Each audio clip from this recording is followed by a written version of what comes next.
दर्शक बंधु आज राज्य में सुना और रूपा मूल्य बड़ परिवर्तन आसी आपण मैंने जदि सुना और रूपा किणवाक चाहते तेरे भिडटी आपण बहुत गुरुत्वपूर्ण अटे कारण ये वीडियो द्वारा आपण सुना और रूपार आज सठिक मूल्य के जानीपारे और गतकाली केते परिवर्तन होती जानीपारे तेणु जानापी भिडटी को शेष पर्यंत देखूँ। आज भारतीय बजार में 24 क्यारेट सुनार मूल्य 10 ग्राम पिछा 99,060 टंका रही। सेहीपरि 22 क्यारेट सुना मूल्य 10 ग्राम पिछा 90,800 टंका छुई।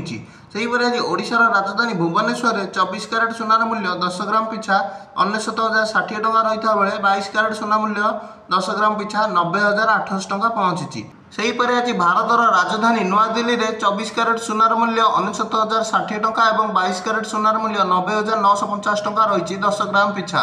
सेहीपरि आज चेन्नई में 24 क्यारेट सुनार मूल्य 99,060 टंका और 22 क्यारेट सुनार मूल्य 90,800 टंका रही एवं कोलकाता में 24 क्यारेट सुनार मूल्य 10 ग्राम पिछा 99,060 टंका और 22 क्यारेट सुनार मूल्य 10 ग्राम पिछा 90,800 टंका रही एवं रूपा मूल्य किलो पिछा 1,11,100 टंका होती।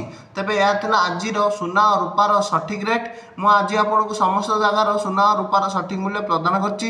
तेणु आम चैनल टी को दयाकोरी लाइक और सब्सक्राइब कर दियंतु।